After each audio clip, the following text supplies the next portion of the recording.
ఇక వరుసగా రోడ్డు ప్రమాదాలు జరుగుతున్నాయి. మొన్న కర్నూలులో ఏదైతే బస్సు ప్రమాదం జరిగిందో అలాంటి తరహా ఘటనలే ఒక్కొక్కటిగా వెలుగులోకి వస్తున్నాయి. ప్రెసెంట్ మనం దానికి సంబంధించిన బ్రేకింగ్ న్యూస్ చూస్తున్నాం. ప్రధానంగా చూసుకునే ఇటు ఢిల్లీలోని సేమ్ ఘటనే జరిగింది. కాకపోతే ఇటు కర్నూలులో జరిగిన ఘటనని కనుక మనం చూస్తే ఇటు బస్సు కిందకి బైక్ వెళ్లడంతో ఇటు అక్కడ ప్రమాదం జరిగింది. కానీ ఇక్కడ చూసుకుంటే మనకి విజువల్స్ లో క్లియర్ గా కనిపిస్తోంది. ఒక ప్రైవేట్ ట్రావెల్స్ బస్సు వస్తున్న క్రమంలో ఒక్కసారిగా ఇటు బస్సు పక్క నుంచి వెళ్ళిపోవడంతో ఇటు పెను ప్రమాదం తప్పిందని చెప్పుకోవాలి.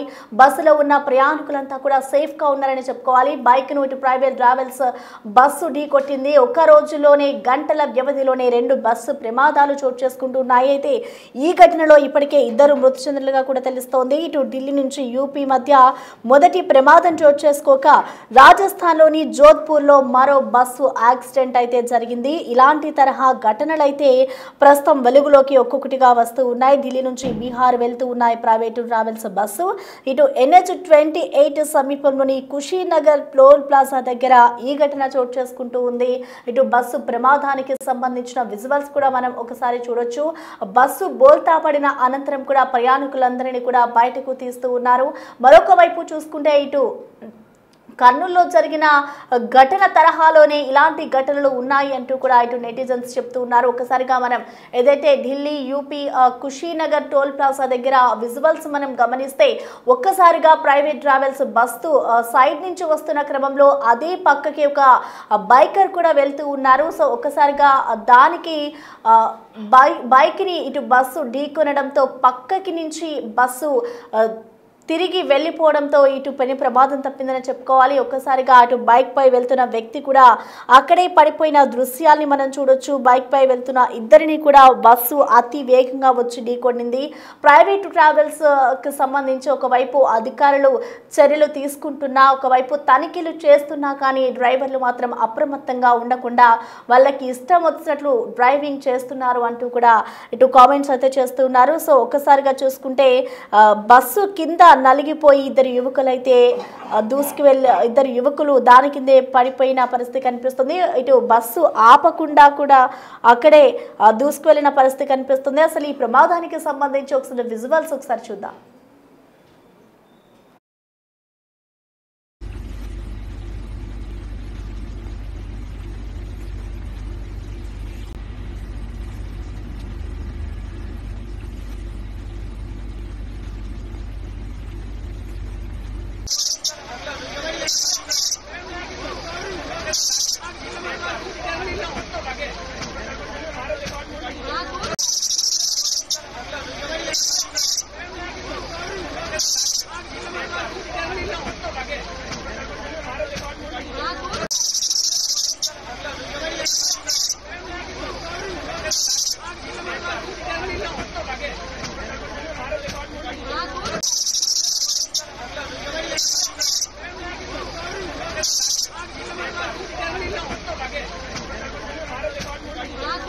ఇటు కర్నూలు తరహా ప్రమాదాలైతే వరుసగా జరుగుతున్నాయని చెప్పుకోవాలి. ఇటు బైక్ ను ప్రైవేటు ట్రావెల్స్ ఢీకొట్టిన ఘటన ఢిల్లీ యూపీ మధ్య చోటు చేసుకుంది. ఒకే రోజు గంటల వ్యవధిలోనే 2 బస్సు ప్రమాదాలు చోటు చేసుకున్నాయి.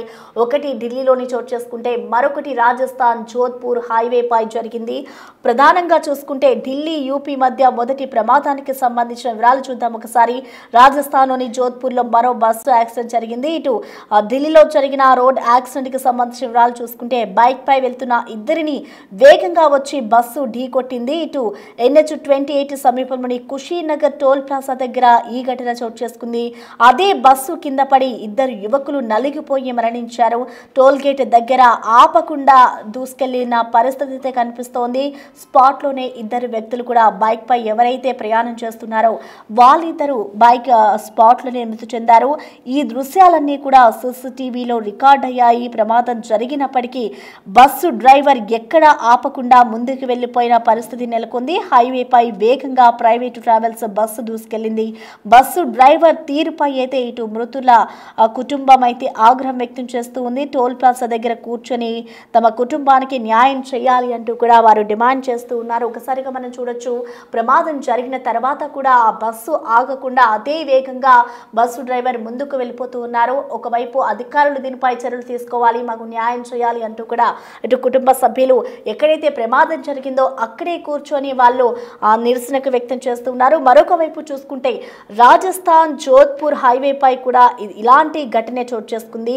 ఇటు ఎదురుగా మహీంద్రా ఎక్స్యూవీ కారును ప్రైవేటు ట్రావెల్స్ బస్సు ఢీకొనింది. ఇటు జోధ్పూర్ నుంచి బాబా రామ్దేవ్ దర్శనంకు వెళ్తుండగా ఈ ప్రమాదం చోటు చేసుకుంది. బస్సులో దాదాపు 40 మంది ప్రయాణికులు ప్రయాణిస్తూ ఉన్నారు. ప్రమాదంలో ఒకరు మృతి చెందగా దాదాపు 30 మందికి అయితే గాయాలయ్యాయి. స్థానికుల సమాచారంతో ఇటు అంబులెన్స్ వెంటనే అక్కడికి చేరుకుని గాయపడిన వారిని అందరినీ కూడా ఓసియాన్ జిల్లా ఆసుపత్రికి అయితే తరలించారు. దాదాపు ఇదే ఘటనకు సంబంధించి 10 మంది పరిస్థితి విషమంగా ఉన్నట్లుగా కూడా సమాచారం అందుతోంది. అధికారులందరూ కూడా ప్రైవేటు ట్రావెల్స్ బస్సులపై ఒకవైపు కొరడా జులిపిస్తూ ఉన్న డ్రైవర్లో మాత్రం ఎక్కడ ఆ తీరు మాత్రం కనిపించడం లేదు. వాళ్ళ అలసత్వంగానే డ్రైవింగ్ చేస్తూ వస్తున్నారని చెప్పుకోవాలి. ఇటు కర్నూలులో జరిగిన ఘటనని మర్చిపోకముందే ఇలాంటి ఘటనలు ఒక్కొక్కటిగా వెలుగులోకి వస్తున్నాయి. దాదాపు గంటల వ్యవధిలోని 2 ప్రమాదాలు చోటు చేసుకోవడంతో ఇటు ప్రయాణం చేయాలంటేనే ప్రజలంతా కూడా భయాందోళనకు గురవుతున్నారు. ఒకప్పుడు బస్సుల్లో జర్నీ చేయాలి, బస్సు జర్నీ అంటే కూడా కొంతమంది సేఫ్గా భావిస్తూ ఉంటారు. అందులోనూ తొందరగా ఇంటికి వెళ్ళిపోవాలి అంటూ కూడా అనుకుంటూ ఉన్న క్రమంలో ఇటు బస్సు జర్నీస్ అయితే కొంతమంది ఎక్కువగా చేస్తూ ఉంటారు. అలాంటి వారు కూడా ఇటు బస్సు ప్రమాదాలు ఎక్కువగా జరుగుతుండడంతో ఇటు బస్సు ప్రయాణం చేయాలంటేనే రోడ్డు ప్రమాదాలు ఎక్కువగా జరుగుతున్న కారణంగా బస్సు ప్రయాణాలన్నింటినీ కూడా రద్దు చేసుకుంటూ ఉన్నారు. మరికొంతమంది బస్సు ప్రయాణం చేయాలంటే కూడా ప్రయాణికులంతా కూడా వణికిపోతూ ఉన్నారు, భయాందోళనకు గురవుతున్నారు. ఒక్కసారిగా ఇలాంటి ఘటనలు అనేకం జరుగుతున్న క్రమంలో ఇటు కొరడా జులిపించాలి. అధికారులు ఇలాంటి డ్రైవర్లపై అలసత్వం వహించకూడదు. ఎవరైతే ఫిట్నెస్గా ఉంటారో వారిని మాత్రమే డ్రైవింగ్కి తీసుకోవాలి. తూతూ మంత్రంగా ఇటు వాళ్ళకి సంబంధించిన లైసెన్స్ చెక్ చేసి డ్రైవింగ్ వస్తేనే వాళ్ళని తీసుకొని ఇలాంటివి కాకుండా వాళ్ళకి అసలు ఎన్ని సంవత్సరాల అనుభవం ఉంది, ఎక్కడెక్కడ డ్రైవింగ్ చేశారు, వాళ్ళ ఎక్స్పీరియన్స్ ఏంటి, వీటన్నిటిని కూడా కోవలకు తీసుకునే డ్రైవింగ్ చేసిన వాళ్ళనే బస్సును నడిపించాలి. ప్రయాణికుల భద్రతని కూడా దృష్టిలో ఉంచుకొని వాళ్ళకి డ్రైవింగ్ ఇవ్వాలి. డ్రైవర్ల పట్ల అప్రమత్తంగా ఉండాలి అంటూ కూడా నెటిజన్స్ అయితే కోరుతున్నారు. మరొక వైపు చూసుకుంటే ఇలాంటి ప్రమాదాలు జరగకుండా నివారణ చర్యలు చేపట్టాలి. మరొక వైపు ఎమర్జెన్సీ ఎగ్జిట్స్ ఉండాలి. ఎమర్జెన్సీకి సంబంధించిన డోర్స్ ఎప్పటికప్పుడు ఓపెన్ అయ్యే విధంగా ప్రయాణికులకి అందుబాటులో ఉండాలి అంటూ కూడా కోరుతూ ఉన్నారు. సో ప్రధానంగా చూసుకుంటే ఇటు జోధ్పూర్ హైవేపై జరిగిన ప్రమాదంకి సంబంధించిన బస్సులో అయితే 30 మంది ప్రయాణికులు ఉన్నారు. వారిలో దాదాపు ఒకరు మృతి చెందగా మరికొంతమందికి అయితే గాయాలయ్యాయి. గాయాలైన వారిలో 10 మంది పరిస్థితి విషమంగా ఉంది. అలాగే ఇటు చూసుకుంటే ఢిల్లీలోని యూసీ కుషీనగర్ టోల్ ప్లాజా దగ్గర ఘటనకు సంబంధించి కూడా బైకర్స్ ఇద్దరు కూడా అక్కడికక్కడే మృతి చెందిన ఘటన సంచలనం రేపుతోంది. మృతుల కుటుంబ సభ్యులు అక్కడే చేరుకొని వాళ్ళు మాకు న్యాయం చేయాలి అంటూ కూడా వారు రోడ్డుపై బైఠాయించి నిరసన వ్యక్తం చేస్తూ ఉన్నారు. బస్సు డ్రైవర్ ఈ ఘటన జరిగిన తర్వాత కూడా ఎంత స్పీడ్లో ఉందో మనం ఒక్కసారిగా కూడా గమనించవచ్చు. ఓవర్ స్పీడ్తో బస్సు డ్రైవర్ అక్కడికి వచ్చి బైకర్ను ఢీకొట్టాడు. వెంటనే ప్రమాదం జరిగిన తర్వాత కూడా ఆగకుండా అదే ఓవర్ స్పీడ్తో ముందుకు వెళ్ళిపోతున్న దృశ్యాలు మనం చూడొచ్చు. ఈ ప్రమాదానికి సంబంధించిన విజువల్స్ అన్ని కూడా టోల్ గేట్ దగ్గర ఏవైతే సిసి ఫుటేజ్లు ఉంటాయో వాటి ఆధారంగా కూడా అధికారులు వాటిని వెలికి తీశారు. అవన్నీ కూడా ఇప్పుడు బయటికి రావడంతో మృతుల కుటుంబ సభ్యులైతే వారికి న్యాయం కావాలి అంటూ కూడా వారు డిమాండ్ చేస్తూ ఉన్నారు. సో ఓవరాల్గా చూసుకుంటే ఈ ఘటనకి సంబంధించి అధికారులంతా కూడా అలర్ట్ అవ్వాలి. ప్రజల ప్రాణాలు కూడా ముఖ్యము. ప్రయాణికుల ప్రాణాలను కూడా దృష్టిలో ఉంచుకొని ప్రమాదాలు జరగకుండా వారిపై చర్యలు తీసుకోవాలి అంటూ కూడా వారు డిమాండ్ చేస్తూ ఉన్న పరిస్థితి కనిపిస్తోంది.